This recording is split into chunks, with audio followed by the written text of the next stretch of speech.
Hi, I'm Andrea with this week's Railroader reading. I am reading from Chicken Soup for the Soul, My Amazing Mom. The story is called Angel Grandma Friend. A grandmother is a little bit parent, a little bit teacher, and a little bit best friend. Author unknown. It all started at a birthday dinner for one of the moms from daycare. We had balloons and ribbons and confetti all over the table, and no kids. Okay, technically, there was one kid. My second child was only 8 months old, so I brought her with me that evening. The restaurant was busy as usual, so my baby was tucked out of the way on the floor in her car seat.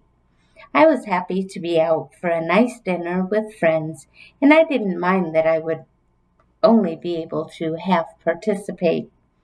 I chatted happily until I was interrupted by little chirps from the floor. When I plucked my baby girl out of her seat, I could see that she was not sleepy, nor was she hungry. I think she just wants to see what's going on, I said to the mom nearest me. After settling my baby, I turned back to the conversation, which had moved on from where I left off. As I scanned the faces across from me, looking for a place to jump back in, I noticed a woman across the restaurant weaving her way through the tables. She was headed straight for me. I would never know where I would never have known there was a baby in here if I hadn't seen you walking carrying her. She's being so good, the woman said with a wide smile. Oh, she is such an angel. Can I hold her? I froze. It would be rude to say no, wouldn't it? My child's safety comes first, of course, but I'd been taught all of my life not to be rude. This woman seemed brash, but harmless. Sure, I said. Even as I write this moment of uncertainty still makes me catch my breath. As she gently cuddled the baby in her arms, she told me about missing her grandchildren in Montreal. My own mom had passed away before meeting her first grandchild. I relaxed a bit, realizing that holding this baby was a gift that I could give to this other grandmother. I can watch her for a bit while you enjoy celebrating with your friends, she offered. Now I had found Now I had found my line in the sand.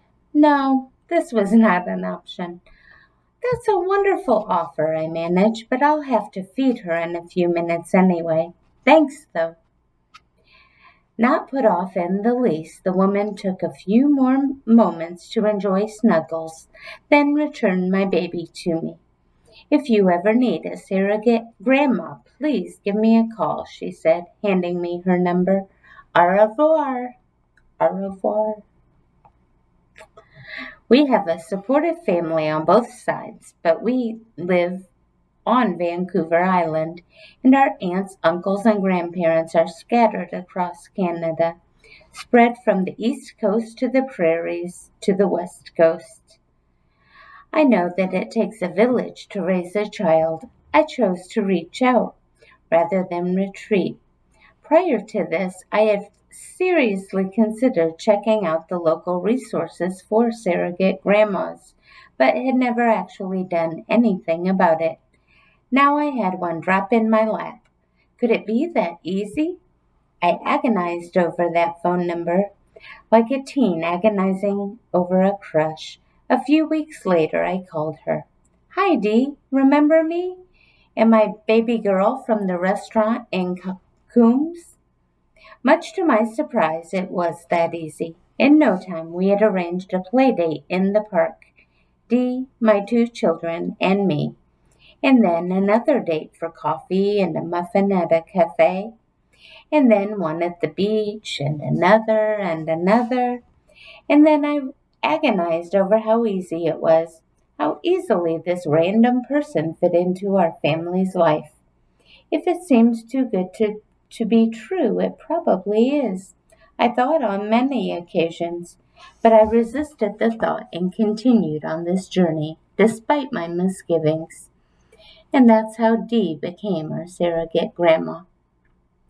She's a young, spirited grandmama who has adopted my children as her own grandchildren. When I'm stuck with too many places to be in too few hours, she gently reminds me, isn't that what a grandma would do? When she needs a break from her own life stresses, she borrows the kids for water gun fights and obstacle course races and picnic suppers on the beach. And each time I pick up the kids, she thanks me for trusting her with my children, for giving her that special pleasure reserved just for grandparents. And Dee doesn't just take the children off my hands, she sometimes takes my hand too. I think we deserve a nice dinner out, Dee said to me 6 months later. Let's say we go celebrate Mother's Day together.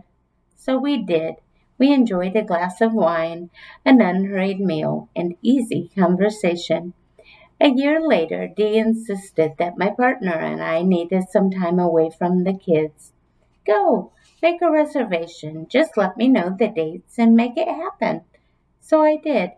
I left the children with Dee so Mom and Dad could enjoy a weekend getaway in Tofino.